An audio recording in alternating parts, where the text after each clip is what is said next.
Hello, everybody, and happy Wednesday. Today we're back with the next series, episode 3 of The Mandalorian here, and we have The Mandalorian's N-1 Starfighter 75325 coming in at 412 pieces, and I'm excited for this one.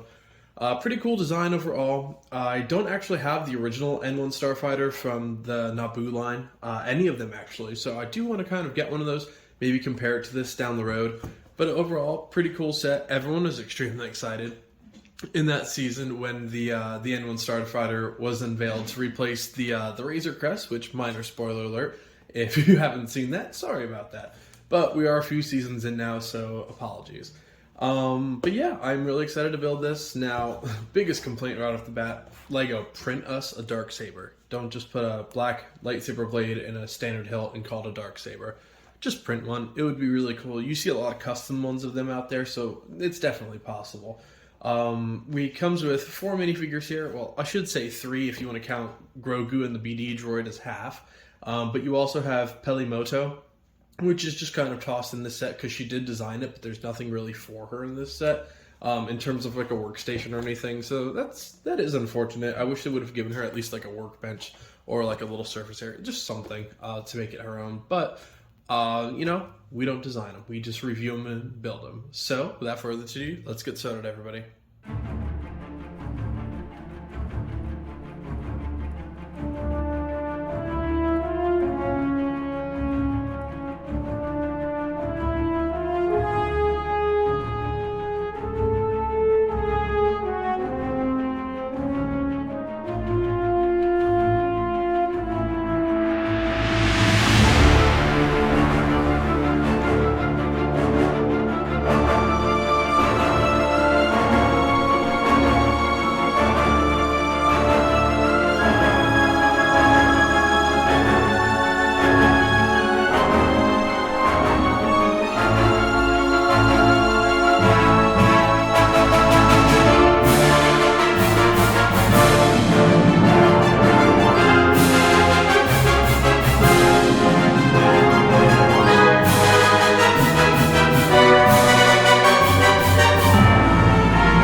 Alright, everybody, here's the final build of the N-1 Starfighter, and I really do enjoy. So, the issue with a lot of ships, especially bigger Star Wars ones, is that there's a lot of repetition. Like, essentially, if you build this side of the ship, you're also building this one at the exact same time. Especially out of the UCS sets, you're basically building the exact same thing at least 2 to 3 times. With this, the fact that it's basically a junk heap of a ship, you don't have that problem. So, we'll start with the minifigures as usual. Right in here, in this little cockpit area, I threw Baby Yoda. We have plenty of him by now, so I'm just going to toss him in that cockpit when I probably wall mount this ship, but we'll see. Here, we do have the little BD droid. He's quite a cute little character. Definitely reminds me of the one that Cal Kestis has in Jedi Fallen Order. Can't wait for the new one, Survivor. Can't wait to play that on this channel.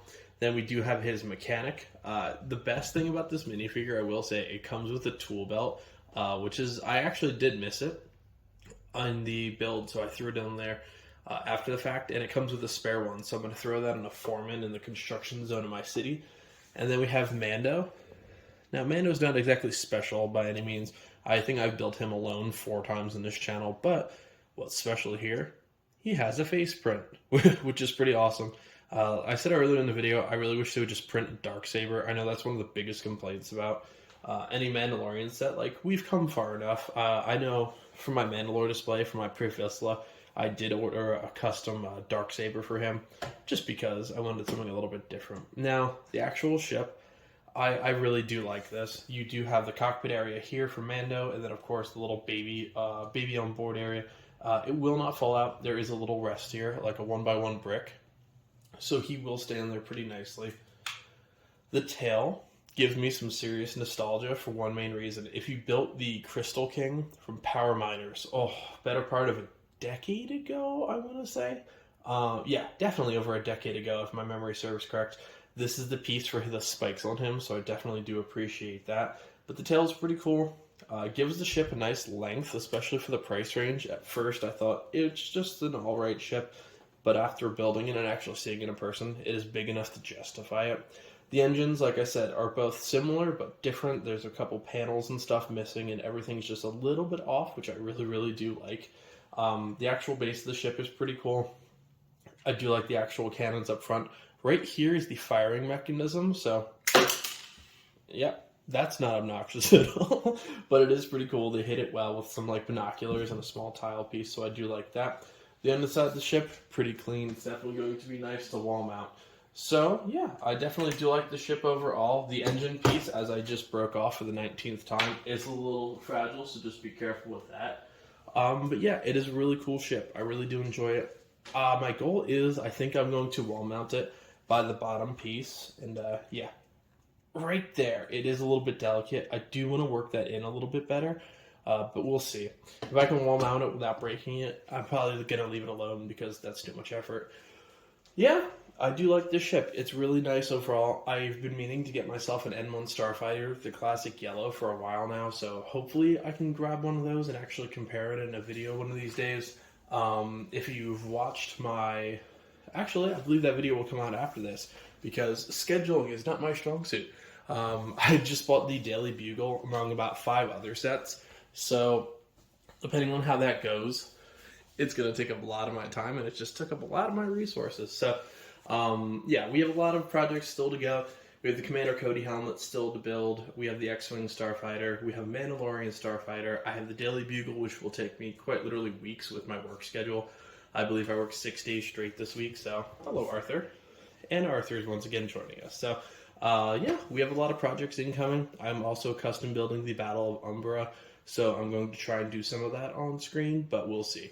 So, thanks a lot, everybody. Thank you so much for the support, and let's start pushing to 400 subscribers. Thank you, everybody, and I'll see you next build.